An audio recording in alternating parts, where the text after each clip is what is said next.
Welcome to Forbes Talks. Joining me now is Sarah Doody, contributor here at Forbes. Sarah, thank you so much for joining me today. Hi, thanks for having me. There have been a lot of layoffs in the tech space, Sarah. Most recently, Cisco started implementing mass layoffs, which total 5% of their entire workforce. Why have layoffs been hitting the tech industry?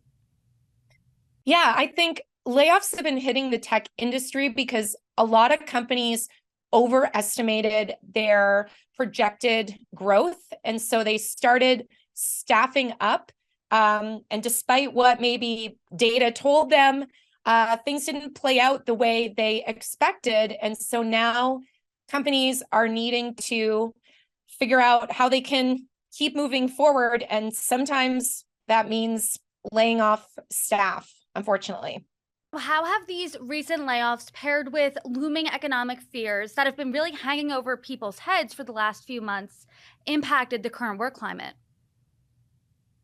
Yeah, that's a great question. And I think the current work climate is probably summarized in fear and uncertainty.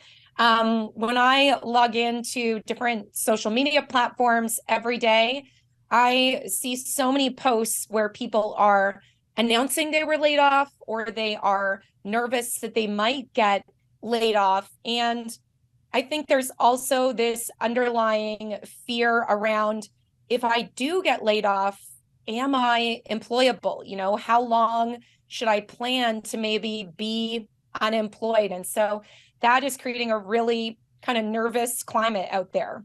Let's break that down. So let's say you do still have a job in the tech industry, but you're one of those people that you're seeing that still feels this sense of nervousness. What should you do now? Yeah, the first thing I think you need to do is recognize that you are not necessarily next. And I know that's easier said than done, but for every person that you're seeing announcing that they've lost their job, there are so many companies hiring. But specifically, if you are still currently employed, now would be a really excellent time to get your resume or LinkedIn profile updated while you have the space and time and you're employed, so that if situations changed, you would be ready to jump into a job search and you wouldn't have to rush to do it. So that's probably the most strategic thing you can do at this point.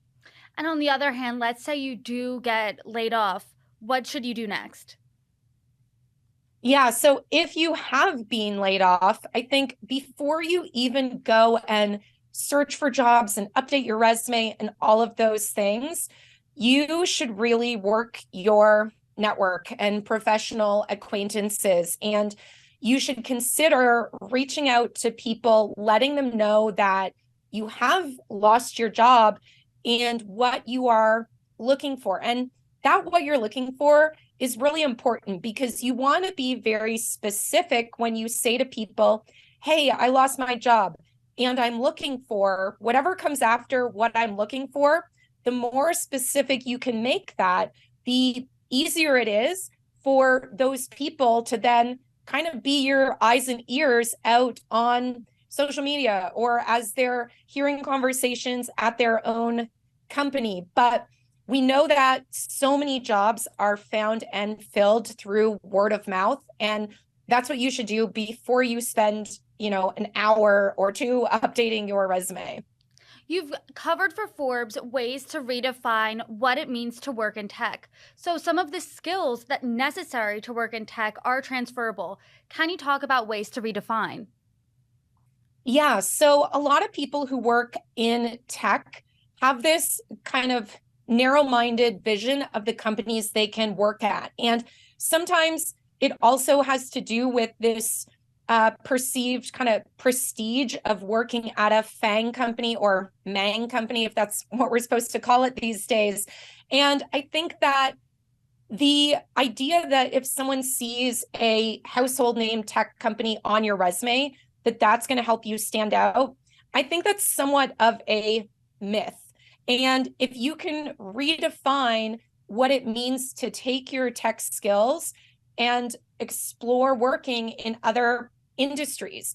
For example, healthcare, finance, government, energy. There are so many companies in those industries hiring, and companies you probably haven't heard about.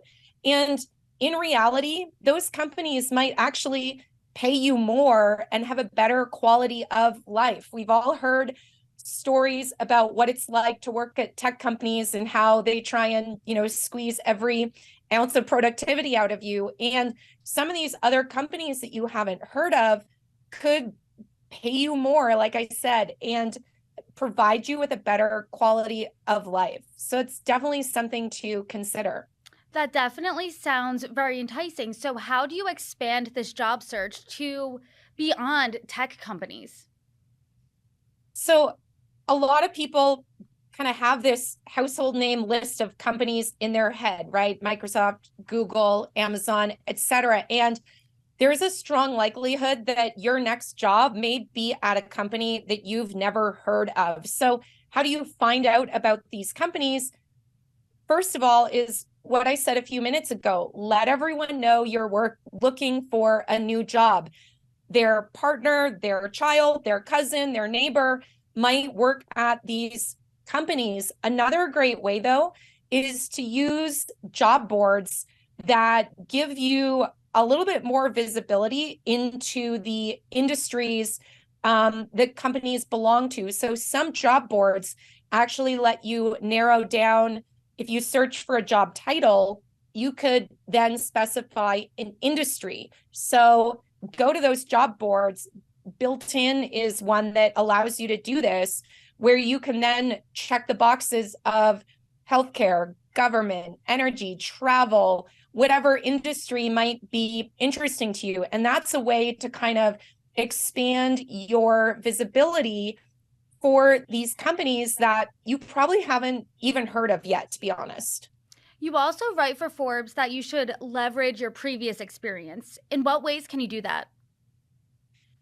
Yeah, so I think a lot of people who work in tech think that their skills only apply to tech companies. And if you think about it, a hospital might not seem like a tech company, but they have software that runs a lot of things behind the scenes. And so your skills, if you're a computer programmer, let's say, or a product designer, they still need your skills. And maybe you haven't worked in the healthcare industry yet, but that doesn't mean that your skills could not be applied to the healthcare industry. Maybe you previously worked in finance, for example, and you worked on kind of complex behind the scenes applications that might translate well to complex behind the scenes scheduling tools in healthcare, or electronic medical records, or even insurance related things. So